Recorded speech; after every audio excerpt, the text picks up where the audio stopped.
We're recording. It is recording on this computer. Okay. Get my notes up because I brought up the list of Serling movies, so now I'm not looking at my notes.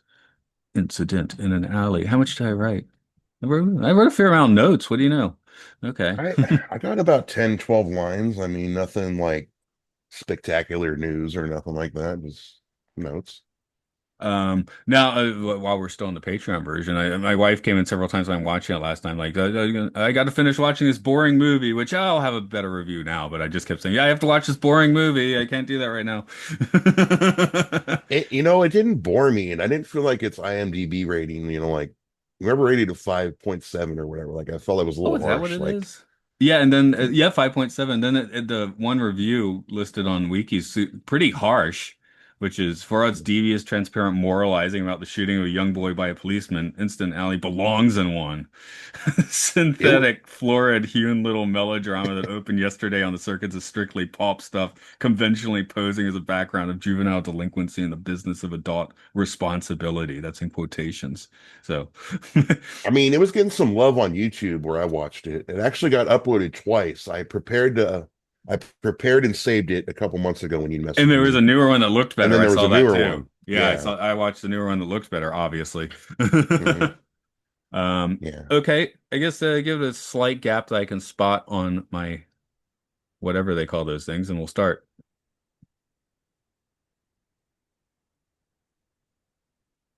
Hello, welcome to Time Enough Podcast. We've looked at all of the original Twilight Zone. We're going to look at some future Twilight Zones. We're currently looking at movies with a writing credit by Rod Serling. Today it's Incident in an Alley, which I don't know. I grew up a city boy. I'm a country boy now, but Incident in an Alley to me sounds like you've just come across someone's poop. I don't know. And then they got what was the guy's name later in this movie? Boo Boo, is it? That very bizarre role, Boo Boo Boo. Boo Jenkins. Yeah, Boo Boo Jenkins, great name. I was like, that's the best name. Then you see him on screen, I'm like, oh no. But we'll He get was to that. giving me like Floyd Burney vibes from Yeah. Come Wander with Me, Twilight Zone. I was getting kind of Maynard G. Krebs from whatever show that I'm forgetting everyone's name that guy was on, not John Denver, the other Denver was on before Gilligan's Island. He was a beatnik Bob and Denver. Dab Denver, thank you. Brain ain't working. It's 8 in the morning. Anyway, this is Matt here. It's Sean over there. How's it going? Actually, you're Sean and I'm Matt. Oh, wow, that's crazy. Okay. I got to go to do a job after this, catch the train and stuff, and you got to do nothing, okay? Oh, So okay. I'm gonna that's do your plan for nothing. the day. Well, you know what? If I had to do nothing, I just start playing guitars. That's what would, but you wouldn't, so I can't do that. Oh, it's so confusing. That's the Thanks for most, having me back, by the yeah, way. that might be the most Twilight Zone we get today, and I will get to those questions later because this is pretty much, I guess, Instant in an Alley is what you would call a pot boiler, I guess. It's like one of those things where the studio's like, we've made a movie. Hopefully it will break even. And And I hate to sound total cliche, but again, Rod Serling, this is something that can be totally relevant in today's society, you know. yes and no, and I have notes on both of those perspectives. Um, and I guess we should mention the ones we've done so far. We did Patterns and The Rack, which are pretty much Rod Ser. I think we still had The Rack. Someone else was doing the play, but it was pretty close to the TV versions. Whereas here, it is like 5 steps removed. Like this movie was being developed for like 5 years after a TV version. Serlin's doing the Twilight Zone by this point. So when I get into the trivia, different people wrote the screenplay for this, and I'm guessing he didn't have that much skin on the game in this one. I'm not sure because there's not that much information on it, but I don't think this was his priority when it came out. Yeah, but it seems like something he'd want to put out, like an injustice It's done or definitely a got the kid shooting social, and yeah, it's got the social yeah. commentary, all of that. Mhm. So actually, I will go ahead and just blast through that trivia, which I do have a lot of. I told you we came on a little late because I was having trouble finding the trivia, and then once I did start finding, I found some stuff, right? So, um, here we go. After I clear my throat, usually I'd hit the mute for that, but I'm the only one talking. Instant Alley was a 1955 teleplay by Rod Serling. The film version premiered on May 16th, 1962. Did I write that right? 62 or 61? Now I'm second guessing myself. I think it was Uh, 62. last time I checked. Okay, that's correct. Okay. I can't remember numbers, I guess is the problem. The film was, oh, excuse me, Serling's TV script was adapted for the big screen by Harry Medford and Orville H. Hampton. Medford has credits including Fate is the Hunter, The Damned Don't Cry, and 8 episodes of Mannix. Hampton had tons of TV credits and fun genre movies like Detroit 9000, Friday Foster, and The Alligator Detroit People. 9000. Yeah, Detroit yeah. 9000. I think I remember like a VHS box for that or something, which is why I That wrote it sounds down. like it would be one of those movies made in the 80s or something, like in the future, like Well, this is early Detroit 70s. 9000. This would be like the rollerball version, I think, rollerball. That said, I did not dive deep into Detroit 9000, which maybe I should have. I do like Friday Foster, so I'll throw that out. The film was directed by Edward L. Kahn. He helmed a bunch of Our Gang comedies in the 1930s, edited All Quiet on the Western Front, and his big genre hit is It, the Terror from Beyond Space, often cited as a primary influence for Alien. So when I finished this movie and then watched the first half of the first episode of the new Alien series, that actually was connected. Didn't feel it at the time, but So how are you watch? Well, hang on. I know there's always way you can find things, but never mind. I was gonna say, how are you watching it? But yeah, never in mind. Japan, that's what Chris Warfield was Bill Jotty. This movie may have been classier than is usual. Let's do some titles. He's a producer on Sheer Panties, Purely Physical, Garters and Lace. He's an actor in Younger and Younger, Up Yours, Teenage Seductress, and Lassie.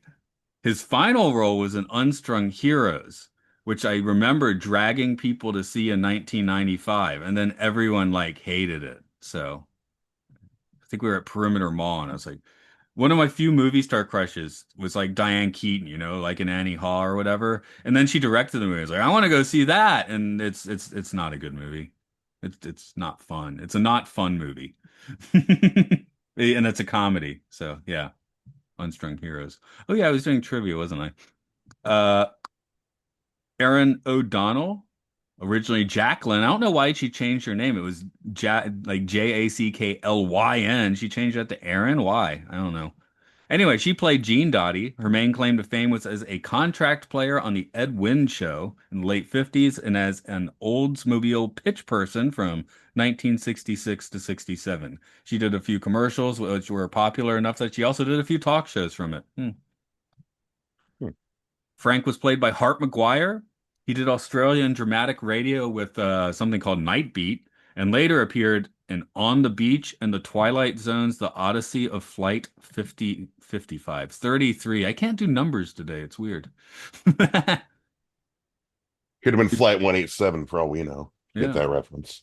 The one that crashes into you. No, I get that reference because at work my code is 189. I'm always disappointed it wasn't like two earlier because then that'd be my work code. Um, where we Virginia Christine was Miss Connell. She was best known as the Folgers coffee lady in the 1960s and 70s. Mrs. Olson or the Folgers coffee woman. Of course, we have spotted her before in the Twilight Zone. She is the wife of the verbally abusive hypochondriac and Escape Clause from the Twilight Zone. So we've seen her before on this podcast. Married to an idiot. Oh yeah, I think we were discussing it like why are these people together? That's one of those why are they even together sort of things. Yeah. Police Captain Sometimes you Tom get that in Twilight Zone. Sorry to Yes. cut you off. Oh, no problem. Police Captain Tom Brady was Willis Bocci. And hopefully, I'm getting his name right. He was in a lot of westerns. Sergeant Rutledge, the man who shot Liberty Valance, the big heat for another kind of noir film. Uh, and sorry, you were mentioning something. He was in a Twilight Zone, wasn't he? Which one were we talking again? William Bocci. Did I say he was? Maybe it was the other guy. He's in the Beverly Yeah. Hillbillies. I'm looking at that right now. Yeah, sorry for people wondering the last couple people I didn't have time to actually write the trivia for, so I'm just spotting it. Don We did Don. No, Don Kiefer. Don Kiefer's our man, isn't he? He Yeah, was Don Kiefer, that's the one. yeah, Roy Swanson. Okay, yes, yes. He was in One Step Beyond. One of the ones we did cover. We've seen him on One Step Beyond on this podcast before. As far as the Twilight Zone, he was in It's a Good Life and the Time Element, which isn't the Twilight Zone. It's just kind of like the dry run for the Twilight Zone. I Also, mean, would we say he's pretty like he's in one of the most iconic shots of the Twilight Zone? He gets turned into a jack in the box, yeah, you I know? would say so. Yeah, I mean that's the one thing, like in the Twilight Zone, the movie, where Joe Dante was like, I got to kind of redo that shot, even if a Hmm. lot of things he did differently. I like both versions. I like the movie, not the movie better. I like the show better. For the 20,000 feet one though, I think I actually like the show and the movie version equally.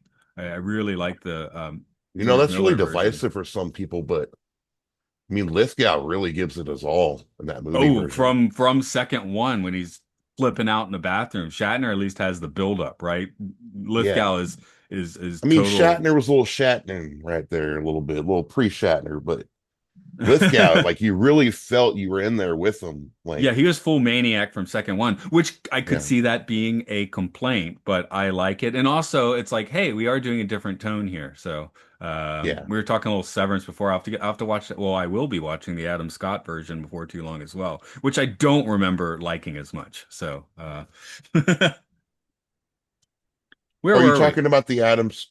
Oh, you He said did you're going to be he did watching the Twilight Zone. in You said Twilight you Zone. Severance. Yeah. Yeah, yeah, I've been doing Severance, but he's in the Twilight Zone where they once again remake that episode. Sorry if I'm getting too convoluted today. So it's hot around here. Maybe my brain is melting. I don't know. If you could give us a quick plot summary of Incident in an Alley. Let's be clear, it's Incident in an Alley now, not those other things.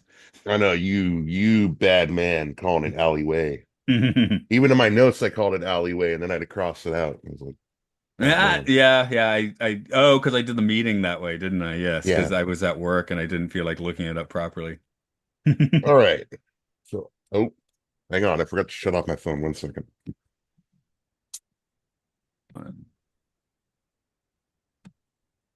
After beat cop Bill Jody shoots and kills a fleeing suspect, the victim is found to be a 14-year-old boy. Jody is charged with manslaughter, but is acquitted by a jury.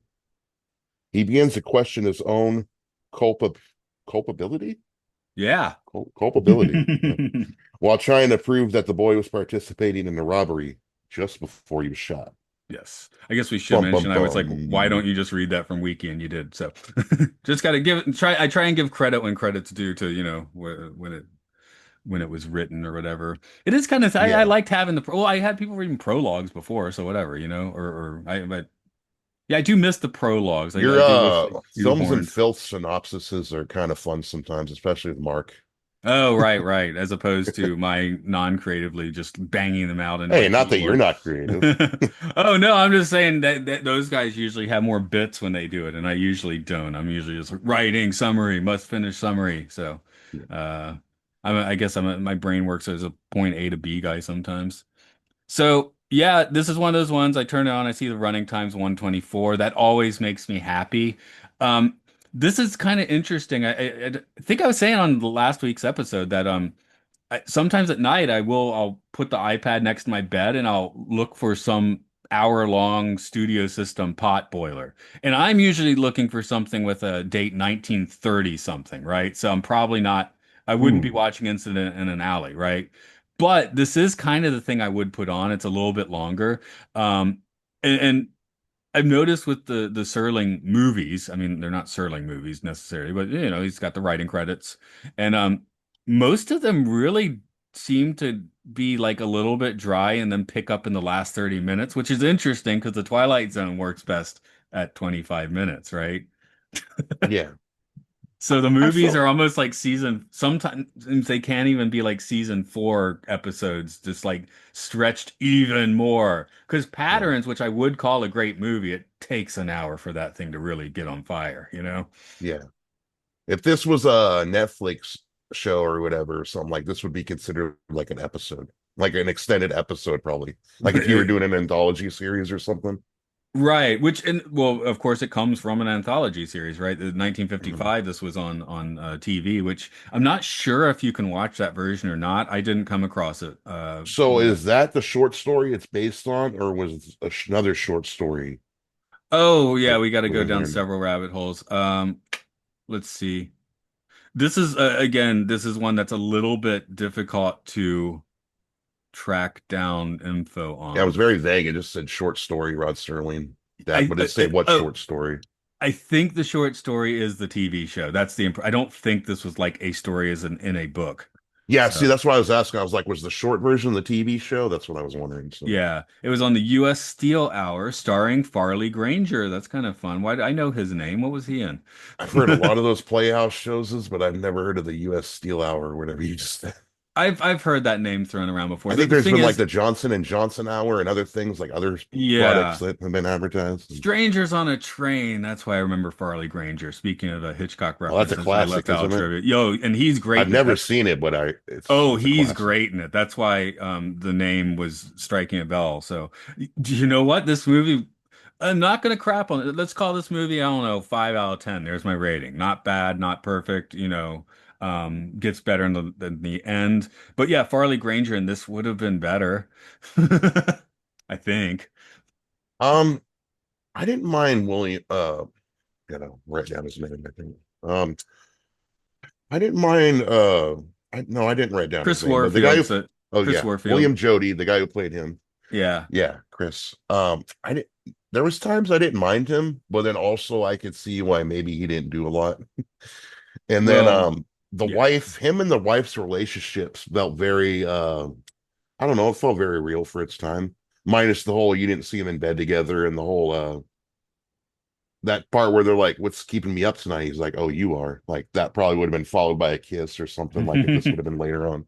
Well, it's not TV. You know. You can do that. Yeah. New Hollywood's just a year or two down the line, I'm Bonnie talking and like full French in front of the fireplace, tongue and hey, everything. 5 more years, we're up to Bonnie and Clyde. You can do that stuff now, right? Yeah. Um, but yeah, yeah. It is interesting, like how the message of this movie is still extremely relevant, but the tone is so archaic. If that makes sense. Like, I mean, basically, we're talking about like a cop, shooting a kid. That's unfortunately in the news often. So it's definitely, still a thing, but I guess it's how you put cops on screen in 1962 is extremely different than I think how that would be now. That's another thing I was thinking, like, had this been made earlier, or I mean, sorry, later, I bet you the guy that got shot would have been a different race or something. Like, it probably would have been That's like, way. for sure. I mean, and even in 1962, they kind of, and they're stealing band instruments. It's such a weird racket. They're That was stealing weird. And clarinets. another thing, if it was later, I feel like it would have been a jewelry store or something, but clarinets and shit, like, It's like the sorry, are we punk. allowed to cuss on this podcast? I'm I've sorry. for anyone wondering, I've started clicking the explicit button and stopped using the censor so much. So Okay, sorry. Sorry. somebody got lazy, and that's me. But yeah, it is weird. It's like such a upscale suburban crime. The bad kids at the good school are stealing clarinets, right? That definitely Yeah, would it's not be like, the plot point in the 2020s, I think. I mean, what was like the value on them when they were going to sell them? They were just going to hawk them, and like, what were they going to get a couple It's a high 50s or school. They're something? probably Like, like student clarinets. They're probably, I mean, I play cellos and, I started on a student cello. Now I play a somewhat reasonable cello. There's a big difference. Cheap guitars and expensive guitars, there's a big difference. I mean, I don't think is this jazz, cello that giant one that you hold in front of you? it's the one you're sitting down with. It's the only instrument in the orchestra where you can fall asleep on during orchestra practice. You like This is coming from besides the experience. violin? Because don't you kind of lay your head on the violin? No, no, you're holding it up. You cannot fall asleep with a viola or violin, Yeah. but a cello, you're holding like this. You're not standing, you're sitting. So you sometimes, Yeah. I've fallen asleep playing a symphony before on a, lazy Sunday afternoon with an orchestra practice. So I actually have fallen asleep playing symphonies. Just for a second, you're like, because and then sometimes the conductor's talking, you lean back and you're holding it up, and then if you get sleep, it's like, oh crap, I almost dropped the cello, which has not happened yet, but there's been a few close calls. One of them was like last week. Are they pretty hollow inside, or are they pretty Very heavy? hollow inside. Yeah, they're completely hollow inside. So they're not. I mean, they're not that heavy. The case is heavier than the cello, so you can twirl around the cello if you dare. But Yeah. clarinets, not that heavy either. So, but yeah, I can't. I mean, maybe Boom Boom Jenkins was just stoned out of his mind or something. Because I don't see why if he's an actual jazz cat, why would he be in the market for a student clarinet? But that's a plot hole that I guess I don't really need to put on this movie, to be honest. But Yeah, and it as a felt like that was musician, just we needed to wrap things up there. yeah. That's one thing. Like, oh, we need Boo Boo to show up and like cause this like to be like because he was the middleman, right? Like he was the middleman in all this, and then he kind of blew the whistle. Right, right. So, but yeah, I guess that is the thing. Just everyone in this movie being so white bread, and then I mean, Boo Boo is like 5% not in blackface. He's almost there, right? Like they could 5% more offensive, and he would have like been there. I mean, as you are, I'm like, I don't feel comfortable watching this guy. He's Well, like one watching the phrase I had to crows look and up. Dumbos almost. Dumbos and Dumbo, Oh, the crows and Dumbo. I Yeah, at gotta, that's how I felt about Boo Boo Jenkins on in this movie. least it's not Brer Rabbit, I guess. Yeah. And to be fair, Dumbo is on some days that is my favorite Disney movie. So I'm not, but that I do understand that scene, rubs people the wrong way. Yeah. And that's just yeah, 60 I think they should have made this 5 years earlier, 5 years later as a movie may have been a better call. Just do it while it's hot off TV. You do it, it's pretty much like it was on TV. Or I mean, obviously they wouldn't know wait 5 years for like I was gonna say Cultural Revolution, but China was having a Cultural I Revolution, wonder if it's because different like thing. Rod was like in what season 3 at that point, Yeah, and he's I like at the really top of his don't. point. Like At most, Rod, they probably like sent Rod like a telegram and he responded. That's my guess for this movie, it was right before he was hitting fatigue, about a year or so before fatigue started hitting him. You Yeah, know. he would have been pretty like on point for the Twilight Zone. Let me look at Yeah. the posters behind you. It's just the one credit from a story by Rod Serling on the poster, right? So, Yeah. I think they might have done a little like they weren't really pushing him there. Where let's look at the pattern. Oh, there are several movie posters for patterns. Some of them were quite Anytime I cool. always feel like, oh, this is a big Serling movie, it's Patterns or 7 Days in May. There's Yes, one other one, yeah, yeah. I can look at the list. Well, Planet of and the Apes usually comes I think across. Requiem was the other one. Looking at patterns. Well, it's still basically just the original and screenplay by Rod Serling. So they're really not pushing his name that hard on these movies, which patterns it makes sense because he's just coming from TV. Why would you? By this time, I feel like you would have put his name a little more prominently. Twilight Zone's a thing in 1962. Yeah. No, it definitely is because that's like in the middle of season 3, I think. Right. Just saying. One thing I might have changed, not to get my writer's hat on too tight, but I mean, we hear him shout the warning at the beginning. So when that becomes like a major point during the court case, I'm like, would it be better if we didn't, as the audience, know that he is correct? Well, we also got to see it though, but still, like, was that really a warning? Like, I know he did 2 shots, but then he was like, warning, bam. Like, Yeah, okay, it was pretty warning. fast. But And that prosecutor was really laying it on thick though, too. yeah, and the reason I remembered is actually because when he screams the warning, I thought of the movie title "Stop or My Mom Will Shoot," and then he shoots. And then later, Oh, when the yeah. So says it again, I was like, "Stop or My Mom Will Shoot." Oh, he did say it because that's the second time that just like played in my head because someone said "Stop" or I'll Yeah. shoot. So you got to bring your mom along to shoot. That'll put And it. then they, There's the middle man or mom you need. and then, I guess they said he was aiming for the legs, but he got the back. Yeah. So what was fatal in the back? I mean, did he hit a major or like nail a kidney? Well, it's more likely Hmm, it's going to hit something nasty if you get hit in the back than the leg, yeah. right? We Yeah. were last week on Sound of the Wind. There's a death and the guy gets shot in the gut. I'm like, he's not dying anytime soon. Now in the West, he probably is dying. It's going to get infected, but he's going to Yeah, be in definitely. excruciating pain for the next 3 weeks. Yeah. Is probably what's going to happen. Yeah, definitely. You don't just shoot a guy in the gut once and now he's dead. And yeah, I was thinking this week just how hard to aim pistols are. Like at the end when they're, the cops are in their little gunfight in the alley. There's several incidents. This should be called incidents in an alley. There's like three or four incidents, right? So Were you getting like, I don't think it looked exactly the same, but were you getting any like reused Twilight Zone set vibes in this alley? yes, I was thinking about that hallway, that was in season five and like Yeah. half the episodes. I was also just thinking like, oh, this is like the cheapest studio backlot you can do.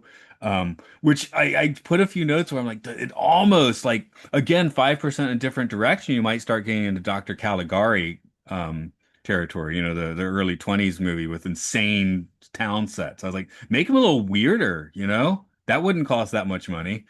I was thinking like, what if this is the same alley as Dead Man's Shoes? Okay, you Then know somebody just what? finds the shoes after this It in the alley. really could be. Who actually released this movie? There's a spot. Like if you go on a studio I tour, think which United I Artists Films and then Harvard something were the two ones that United released Artists, this. yes, yes. Yeah. So okay, it's not probably not the same set, but it's who knows? You might. I don't know if you. I guess did United Artists have its own actual studio? I don't know. I just I had fun making Twilight Zone connections in this, like with the prosecutor character, Swanson. yeah. Like No, I'm like, oh, this is before he got sent to the cornfield. Oh, right. But I was going to say when you take studio tours, especially in like Los Angeles, where they actually have film stuff, it's like, oh, here's the spot where, Doc Brown lands the DeLorean and Back to the Future 2. It's also where, Yeah. Spider-Man does the upside down kiss with MGM MJ. seems the most noticeable, the Yeah. one that you get. Right, right. So, I mean, you can redress sets to look a little differently, but yes, I'm sure this alley you have seen it before somewhere else, and maybe in a Twilight Zone. No confirmation there, but it And would then not another thing about surprise this me. alley, would there even be an incident in this alley if it wasn't dark in nighttime? You wouldn't have shot at the wrong guy, probably, or the Hey, wrong that's boy. the dangers of being a cop, I guess. I don't know. And that one lady that got clubbed at the beginning, all I put was chick got clubbed when they were So, robbing the instruments. so I feel like I just watched the polar opposite of this movie as well because I just had my review of the movie Fargo, not the TV show, but the movie, which, pregnant cop, who basically knows what she's doing. When she shoots, it's accurate.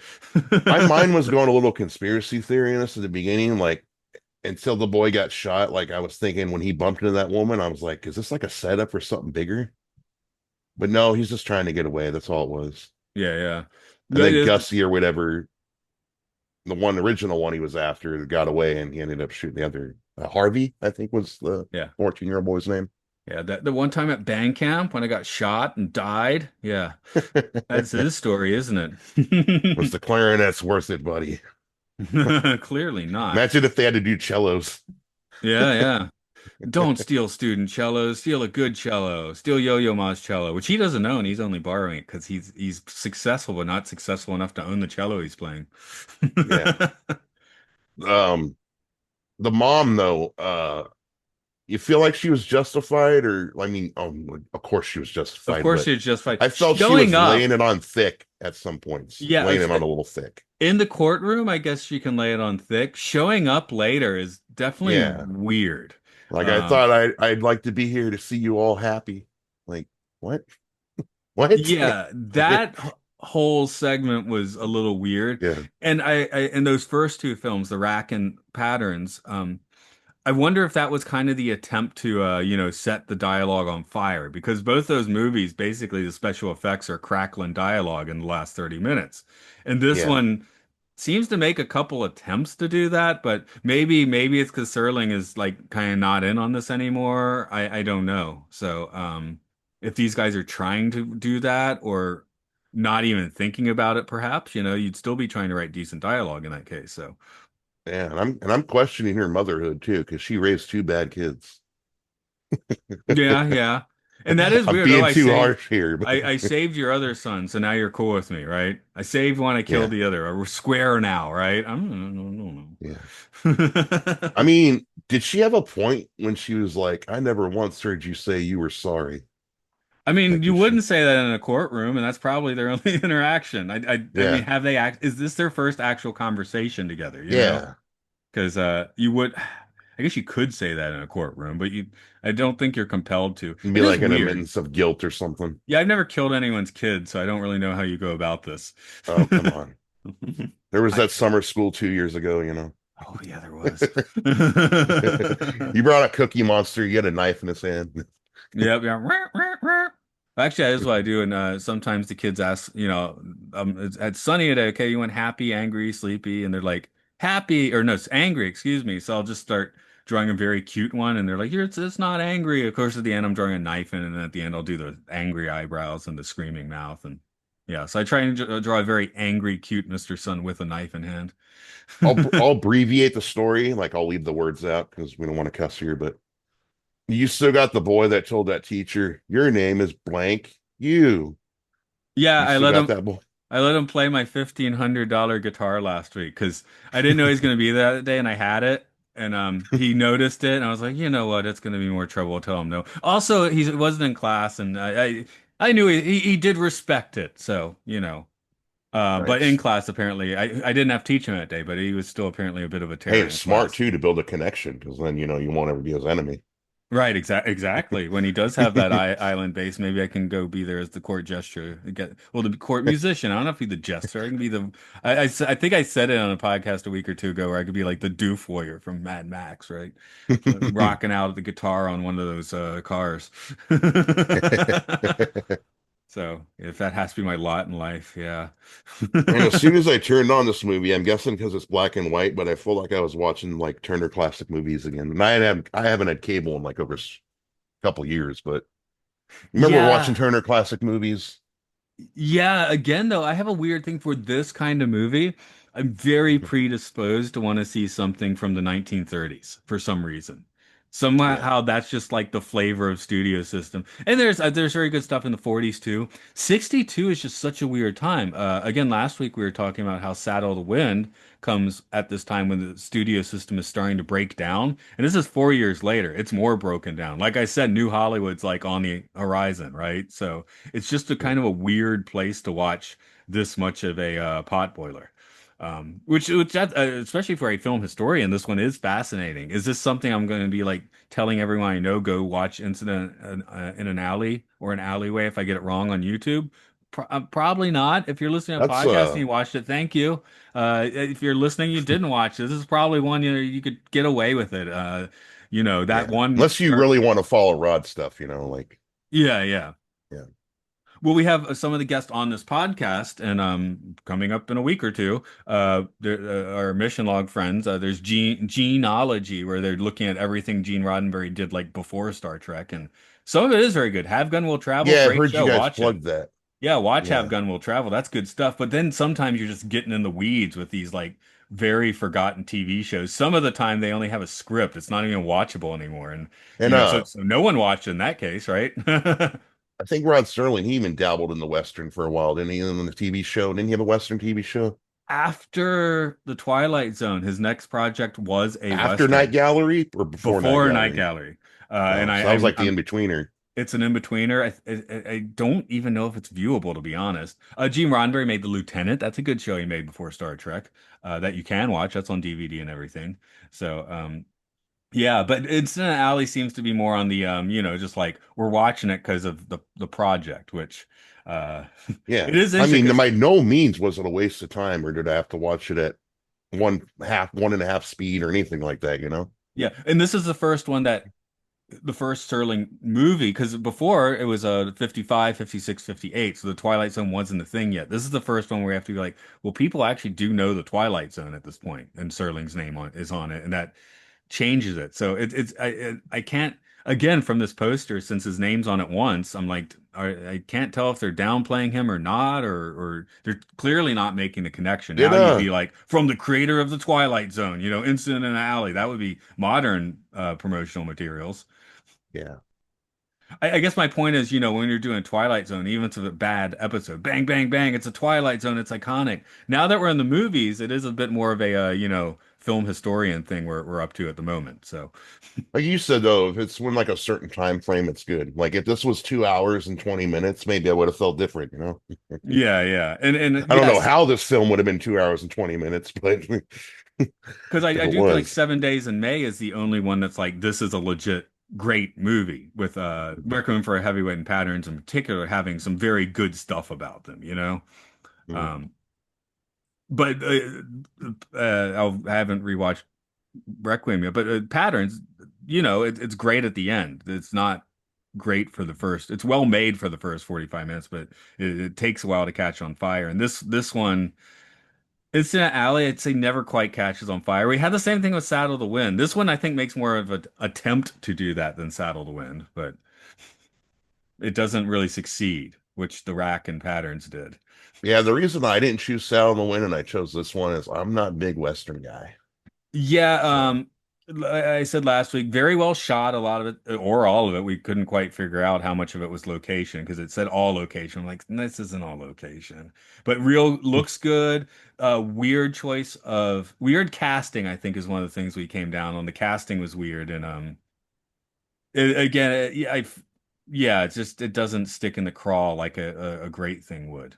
Patterns does stick in the craw in the end, at least. So, Instant in an Alley, I don't know if it's going to. I am. It I is mean, other very, than being a social justice issue, yeah, it yeah, probably won't social stick too much. justice wise, it's pretty solid, but Mhm. and it's not bad by any means. It's just kind of there is my takeaway. Yeah, yeah, no, So definitely for sure. So And there's more to chew on and think about here than Saddle to Win, but Saddle to Win is a better made and better looking movie at least. So it is interesting to compare these. well, you're gonna have good shots anytime you're doing a Western, right? Like you're in the daylight, Right. scenery. You got mountains with no trees on them, Like that sort of this thing. movie, we had a Alley. courtroom, an alleyway, the place where they stole the stuff from, maybe one I or two other locations. During the courtroom, because the courtroom, like this movie still has halfway to go, right? And I just watched The Yeah, Rack, where that's the final three, and I just checked. Oh, we're not going to be in this courtroom for 45 minutes, are we? Which no, that's not the case. So, but I did no. have a quick like, oh my God, is this just going to be a courtroom drama for the rest of the movie? So, the fact that it wasn't was at least a little satisfying. I mean, I was prepared because I've been watching Matlock. I watched the new Matlock with Kathy Kathy Bates. Bates, yes, okay. Yeah, so I was prepared if we needed to go a little all court, you know. Yeah. Yeah. But that's not what I was in for. Also, somehow I thought this was like a remake of U Drive for some reason until I started watching it. So, um, which that's not at all correct. So I don't know how I got that in my head, but yeah. Well, this is the point though when the viewers are going to come in and start comparing this directly to the Twilight Zone, would you say this has any correlation with the Twilight Zone? Does it feel Twilight Zoney to you? Only if when the shooting took place in the alley, if it was like a doppelganger and he shot his doppelganger, like then it would be Twilight Zone. Okay, you But can make that one twist or two, no, sure. other than just Rod Zerling, yeah, with a Z. Other than Rod, putting just his social awareness stamp on there and social justice stuff. I don't know, nothing really Twilight. There's no supernatural elements. Everything's pretty straightforward. I mean, it's a cop in court movie, You could you make know. a few tweaks though to make this a little weirder and make it a little more Twilight Zone. Even without Rod Serling, it's like, well, it's Serling. We could do that, which they didn't.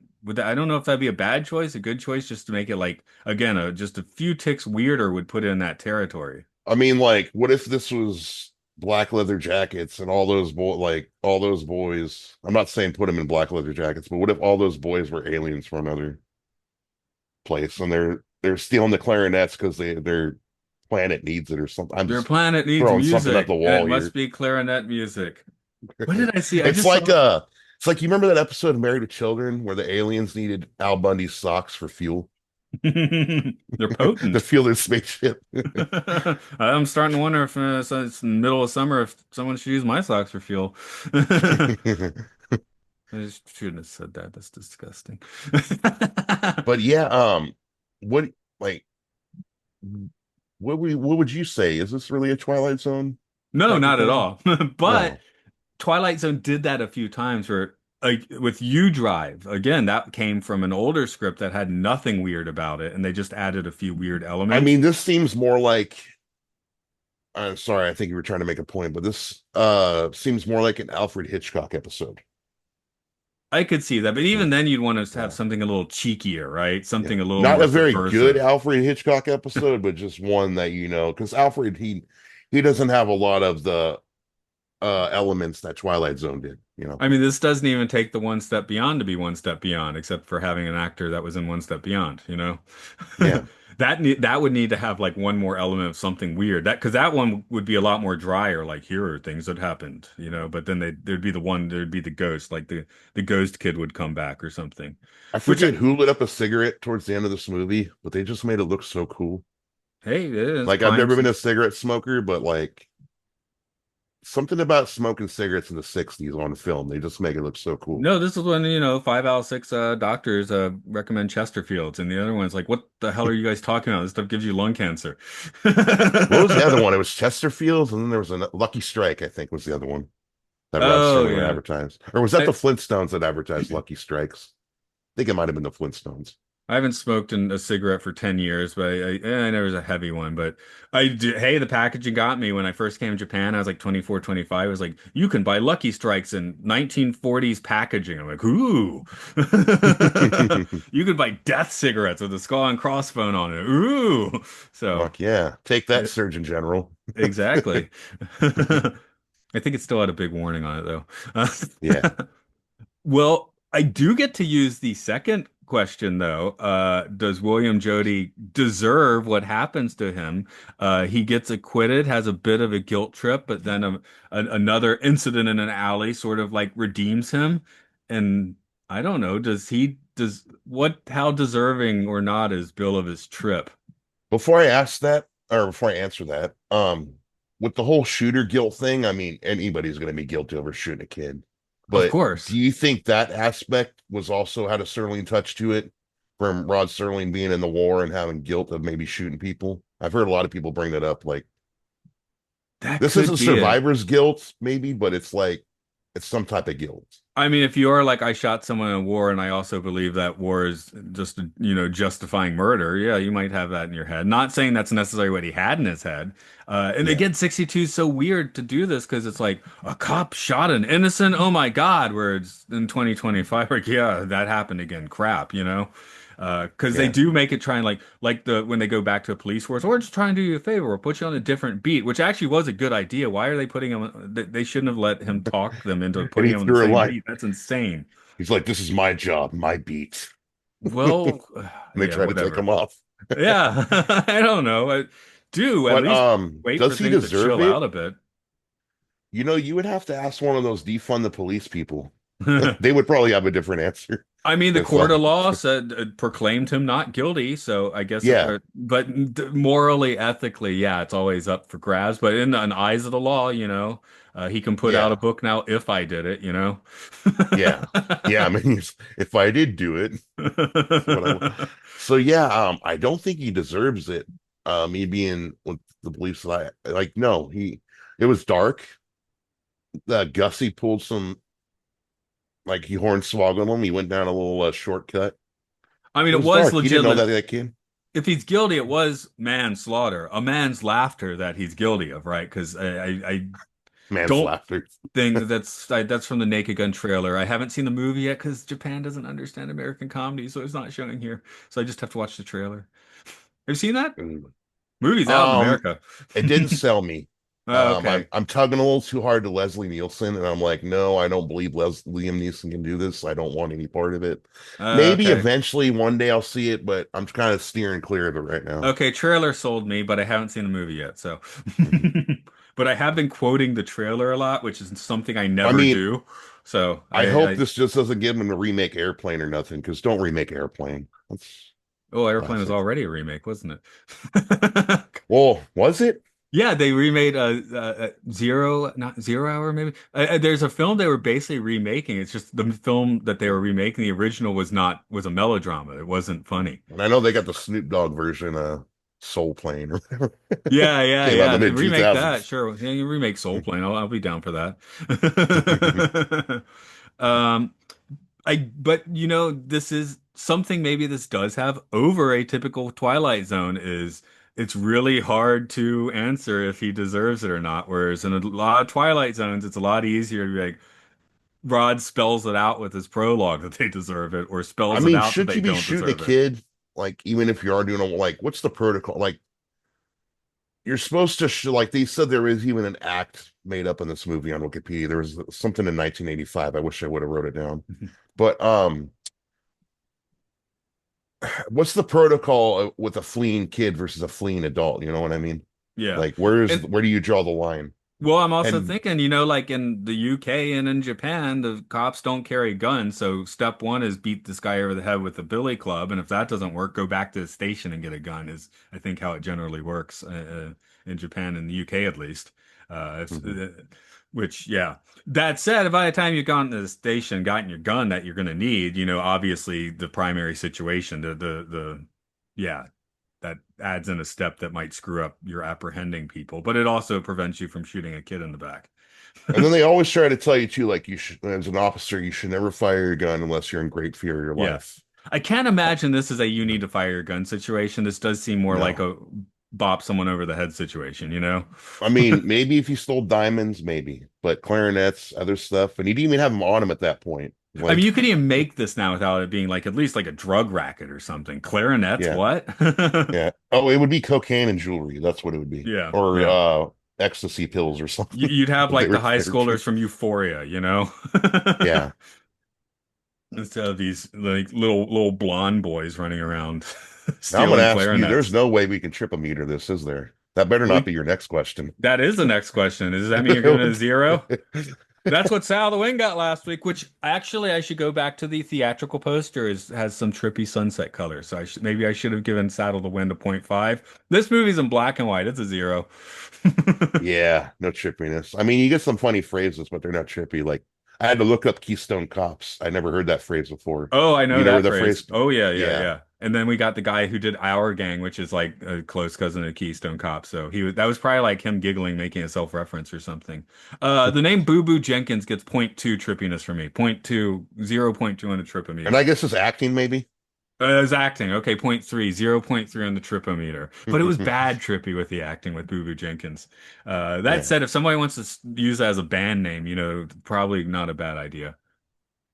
Maybe it is a bad idea. Pearl I was Jam was waiting a for him to like bust out in song. Like that's why I was saying like Floyd Burney. Like he was yeah. reminding me of Floyd Burney.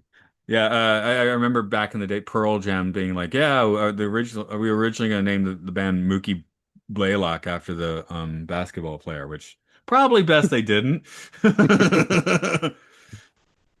But They hey, were Boo just Boo literally gonna Jenkins, call it like not a Mookie or real the full person. name or Yeah, Boo Boo Jenkins is not a real person, so you can use no. that one. Yeah, At first I thought it was Bobo when they first said it because and I heard that in a movie somewhere before Bobo. Bobo the Maybe it's Bear. Bobo. Was it I Get Shorty or the Big maybe Short or whatever that one? I think there was a Bobo in that movie. I've had to edit saying that in Japan. My wife alerted me once that that's Japanese slang for pubic hair. So there's I some things like you your have to be guy. careful saying, and then in Japan because it means something different. I like your guys' fear. Was it the number four? Oh, right, right. What's another? Oh, I can never read the Three Little Pigs to children in Japan. Not by the hair of my chinny chin chin. Chin chin in Japanese is a dong. Damn, that's So something you even call kids know that. Russians. So Yeah. Any other thoughts you have on this movie? Hey, just to throw it out there, I barely looked at my notes, so I guess we were rocking that so far. I mean, I kept looking at it, but I think I said most of them off my head. Yeah, I did write the notes 12 hours ago, so I remember some of them. Yeah, just one thing. I guess I wrote like I never heard of this movie before until you shared it with me. So I was going into it really open and naked. I Yeah. don't know why I put naked on there because I wasn't naked. Like open minded, you know. I make sure to watch movies naked. It makes them better. Um, Yeah, and this is one where I think I did, like have a little bit of like, well, it's a script by other people based on a story by Rod Serling. Does this count? And in the end, I was like, I guess it counts. So, and like you said, the social justice streak is notable here and probably does make it worth talking about if you're going to do, this Serling movie trip. So, Thankfully, YouTube was pretty. The comments section was pretty nice about it. I think I only saw one bad, like, oh, a bunch of kids, cop shoots them in the back. Ridiculous. I mean, even if you have people like, this is in black and white, it's boring. Why am I watching this? They're Yeah. probably not clicking on instant and alley. Like, I No, think I was surprised though. Within a month, though, it's already gotten like 61,000 views, and it's yeah. only been up for a month. Yeah. But if you are searching for some Serlin stuff, I mean, you might end up here, right? And in that case, I don't think, like I said, right out of the gate, which I think I'm rating it lower. I'm saying it's basically a 5 out of 10 for me, you know? So I guess I'll bump it up to a six. I'll give it the extra point threes. yeah, Bump the it up to gentleman's six. six. I didn't quite want to be a gentleman We'll to it. bump it up Sorry. for Bubba Jenkins, or Bobo that's a Jenkins. fighter's name, Bobo Jenkins. I will, I cranked up the tripometer for that, so I'm not going to crank up my quality rating. I guess we'll wind this one down then. Another time I'm going to the dentist, but I do have 21 minutes this time, so no rush. Well, it's nice because you only got what 20 more visits to go to get everything you need done. Well, in this case, the filling fell out of my tooth like a few days ago, and it was the middle of the national holiday week, so I've just had a really sharp tooth in the Mm. back of my mouth for like 5 days. That said, it hasn't been painful, so that's good. But it's summertime. We have all the good corn on the cob, and I haven't been eating that this week because I'm like maybe I shouldn't do that with a broken filling. Definitely. Anyway, if you want to hear me talk more about broken fillings, head for podcastiopodcastius.org. It's the same thing on Patreon without the org. Films and Filth we mentioned. We talk about where it's supposed to be really good and really bad movies. What else we got? This is Time Enough podcast, isn't it? Uh, Monster Mash. Monster Monster Mash Mash. for video games. Luke loves Pokemon. And yeah, we do the Severance stuff on Imprison, another Severance cast. I meant to say it correctly that time, and I still messed up. What do you know? And then one day, if we're all lucky, Matt will upload more thoughts from Mark on Sci-Fi Sanctuary. Yeah. Okay, more thoughts on Serling movies coming next week. Requiem for a Heavyweight, which I believe we're getting back to the ones that are legit good. So, and in two times, the Yellow Canary, which I really hope someone has put a better version of on YouTube at this point.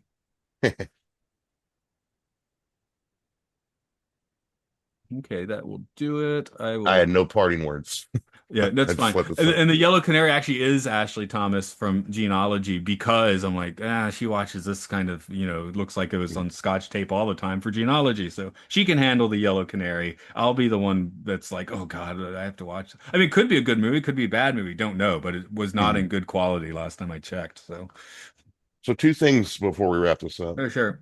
So Dumb and Dumber next Monday, or when Harry Met Actually, Lloyd. actually, in 2 weeks, I forgot that.